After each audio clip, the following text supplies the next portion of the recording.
Salut la compagnie, c'est Jules Melon et aujourd'hui dans la Ciné Critique, il fait chaud.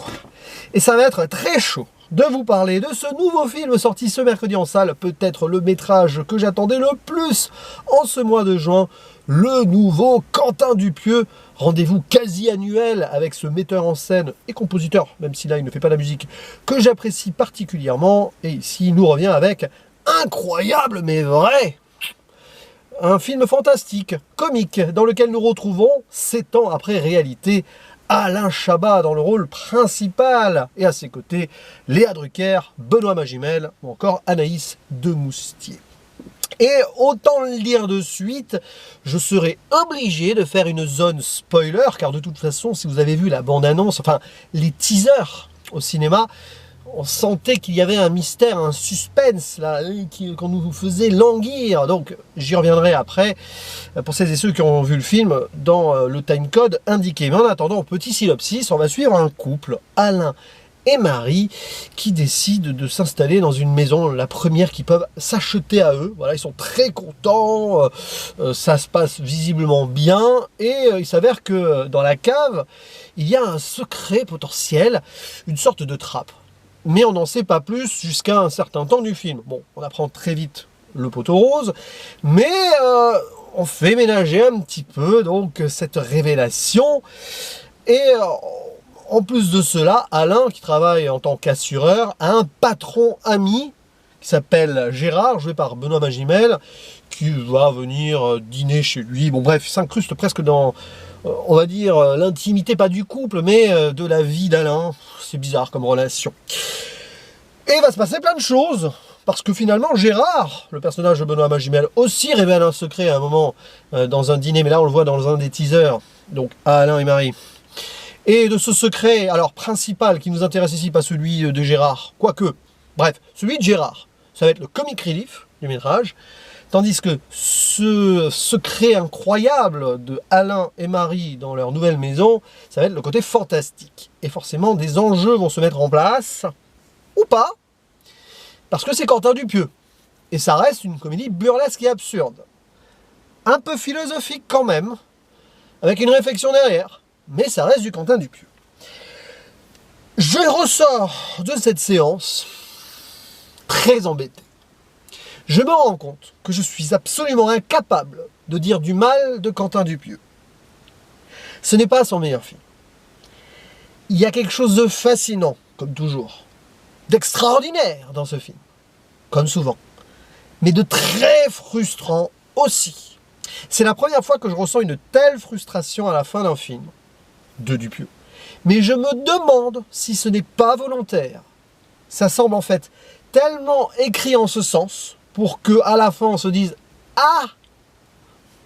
que je suis en train là, en ce moment, en train de faire cette vidéo là, d'accepter le message. Même si ça peut paraître paresseux. Donc là, je n'indique rien sur les révélations. Est-ce que le concept est abouti et finalisé? J'y reviendrai en spoiler. Ça va pas tarder la zone spoiler. Avant, donc, ce qui n'est pas spoilable, on va aller à peu près dans le poncif habituel. Le jeu des acteurs, très bien. Alors, Alain Chabat, pas de suspense, pas de surprise. C'est pas son meilleur rôle. Léa Drucker, très bien, parce que son personnage prend une ampleur très importante dans le film. Mais en fait, celui qui vole la vedette ici, c'est Benoît Magimel. C'est pas un acteur que j'apprécie énormément. Alors, j'ai pas vu le film dans lequel il a eu le César récemment. Mais là, je pense que c'est la première fois que je le vois extraordinaire dans un rôle assez malsain, misogyne, un peu raciste, égocentrique, détestable, absolu. Tant et si bien que pendant une grande partie du film, tu te demandes qu'est-ce que Dupieux va en faire et pourquoi il l'a écrit comme ça, ce personnage. Il y a une finalité aussi sur laquelle je reviendrai, et puis son secret particulier aussi. Mais ça, c'est pour plus tard, bientôt. Surveillez les timecodes, ça va pas tarder. Donc, acteur très bien. Mise en scène, c'est du Dupieux, classique. Il filme souvent ses personnages un peu de loin, cachés derrière des grilles, des trucs comme ça, avec un effet de grain un peu lumineux flou par moment. Ça fait qu'on est un peu hors du temps. D'ailleurs, avec la narration, il joue sur la linéarité, un petit peu des choses. Parfois, on est, voilà, enfin, c'est pas dans un ordre chronologique ce qu'on voit souvent. C'est intéressant parce que ça perd un peu le spectateur. Mais voilà, c'est pas sa meilleure réal. Cependant, ça reste très bien fait. Et puis ça joue surtout sur le ton et on va dire ce qui se passe. Donc il y a un moment de time-lapse, sans en dire plus, vers la fin, qui va être très critiquable aussi, peut-être. Mais ça, c'est autre chose. Et alors, dernière chose, peut-être moi, le grand point fort du film, c'est la musique qui est composée, il me semble, pas par Dupieux. Alors, je me suis posé la question, mais très vite, je me dis non, c'est pas trop son style. Je crois que c'est John Santos, j'ai vu dans le générique, alors j'écorche peut-être son nom. Avec des reprises de Bach à un moment, un peu du classique et de l'électro, j'aime bien. Et ça accompagne beaucoup le film, notamment sur ce time-lapse qui dure à un moment. Beaucoup. Trop peut-être? Je ne sais pas. Et voilà, c'est tout ce que je peux dire sur la zone non spoiler. Si ce n'est que vous avez vu l'affiche. Bon. Et le titre, qui fait gros clin d'œil en mode vous voulez du sensationnel, vous voulez de la révélation, attendez. Le titre c'est incroyable mais vrai. Et bien c'est un peu ça le film. Donc maintenant je vais rentrer dans la zone spoiler. Et du coup, zone spoiler, j'ai mis ce t-shirt pratiquement par hasard. Ce matin. Cependant, inconsciemment, j'avais en tête du coup cette bande-annonce qui montrait une horloge, qui me faisait penser à un jour sans fin. Et ben on est presque dans ça. Mais on est carrément ici, dans un film qui parle de voyage dans le temps et de rajeunissement. Mais voyage dans le temps, vers le futur. Rajeunissement. Donc vers le passé. En fait, sous cette trappe, il y a un conduit qui, si on le descend, ramène à la même maison. Mais 12 heures plus tard, et la personne qui l'a emprunté rajeunit de 3 jours. Et c'est sur ce concept que le couple va clairement avoir une divergence, presque se séparer indirectement. Alain, lui, s'en fiche, il pense qu'à son boulot, à rembourser l'emprunt de sa maison, il est très terre à terre, presque chiant en soi. Et il se fait un peu manipuler par son patron ami, enfin c'est un personnage assez faible. Mais c'est lui qui, à la fin, va plus ou moins être le seul à triompher. Tranquille. Faire une petite partie de pêche. Peut-être que le message, il est là, d'ailleurs. On y reviendra vite fait si j'y pense. Par contre, son épouse, Marie, elle va descendre. Et quasiment tout le temps. Elle va plus vivre. Elle va juste passer 12 jours, 12 heures en avance, en avance, en avance. Elle est plus du tout avec son mari. Des fois, elle dîne un peu avec lui. Tout ça parce qu'elle a envie de redevenir jeune et d'être mannequin. Absolument culte des apparences totales. Et là, je me suis posé une question, je me suis dit, mais quel est le message derrière? Parce que les femmes dans ce film sont montrées de façon particulière. Façon particulière, oui, c'est ça. Parce qu'il y a elle qui a l'air qui ne bosse pas, elle fait rien de sa vie à part voyager dans le temps et rajeunir. Et t'as Anaïs Dumoustier, son personnage, qui est une chaudasse, hein, c'est plus ou moins ce qu'elle dit à un moment, et qui va pas rester longtemps avec Gérard. Et ce personnage ne sert strictement à rien d'ailleurs. Caster de moustique comme ça, mais bon. Donc là j'ai un gros bémol. Mais quel est le message derrière? Dupieux, il a voulu viser le politiquement incorrect. C'est pas la première fois qu'il le fait. Et donc, cependant, il y a le personnage de Gérard. Lui, son secret, qu'il annonce, et là c'est mais le moment mort de rire, peut-être l'une des scènes les plus drôles de l'année. Parce que c'est peut-être l'un des Dupieux les plus drôles, du coup, avec Mandibule et Stex. Ça fait longtemps que je n'ai pas revu Stex. Mais pourquoi pas? C'est que le secret de Gérard, c'est qu'il s'est fait installer une bite électronique. Et alors là, tu as un running gag à table, c'est très en dessous de la ceinture, c'est très rare avec Dupieux. Mais ça marche avec sa façon de faire. C'est là où c'est génial avec ce gars, c'est que là, il va tenter un humour vraiment très bas de plafond, mais ça fonctionne.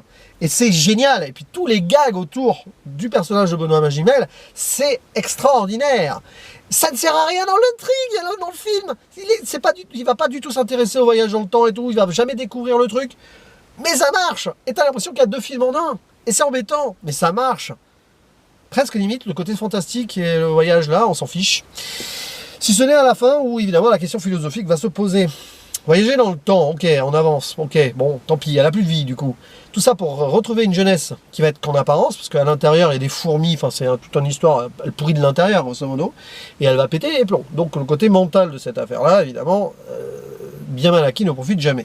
Et à la fin, tu as l'impression que le mari est débarrassé et qu'il est tranquille à faire de la pêche avec son chien. Il y a un chien à la fin, il y a un chat à un moment dans le film qui meurt. Ok, bon bref. Ok, et la finalité, c'est que avant ce final qui n'en est pas, il n'y a pas de conclusion en soi, enfin si, il y a une conclusion, qui est très dupieuesque, parce que la femme, elle est internée, elle dit à son mari en photo, et tu te rends compte, et le mari qui est au bord de l'eau en train de pêcher, il dit oui, je me rends compte, complètement fou, ça. Là je sais pas trop ce qu'il a voulu faire, mais c'est pour ça qu'il faudra que je revoie ce film, mais du coup elle finit mal, pourtant elle a 19 ans à la fin, tout lui réussit, elle est célèbre avec ses photos, mais ça marche plus à un moment, parce que peut-être qu'elle est trop jeune, parce que évidemment maintenant elle va être obligée d'attendre pour vieillir, oui, elle a fait un peu le tour, elle peut plus revenir en arrière. En même temps, c'est pas dit que si elle remonte le conduit par le haut, peut-être qu'elle peut revenir dans le passé et vieillir. Ouais, je m'attendais à ça, hein, mais non. Donc voilà, en fait, et puis le personnage de Gérard, Jimel, il meurt. Alors voilà, c'est ça que je voulais dire avant de conclure. C'est que ce personnage est ultra détestable, c'est quand même le gars qui va, avec sa bite électronique qui ne fonctionne pas, en crever. Voilà, lui aussi bien mal acquis, ne profite jamais. C'est peut-être ça le message en fait.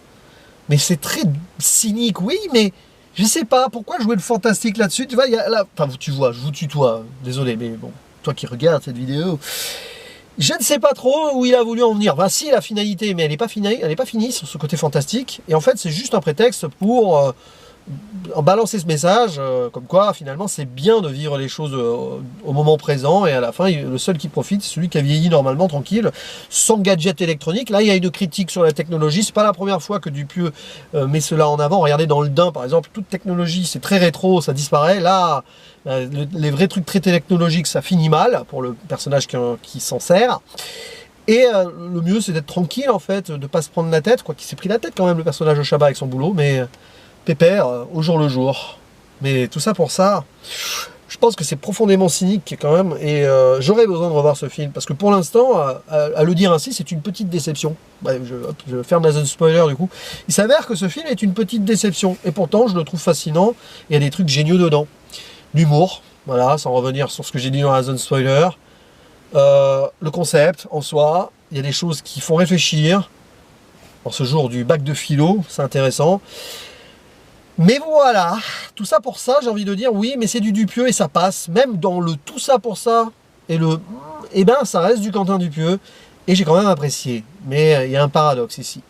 Je vais quand même mettre 7 sur 10. Mais le revisionnage pourrait s'avérer soit périlleux, soit être une révélation. Je ne sais pas. En tout cas, n'hésitez pas à dire en commentaire ce que vous pensez de ce incroyable mais vrai. Et ben, il ne me reste plus qu'à vous dire à la prochaine, parce qu'il fait très chaud. Ciao!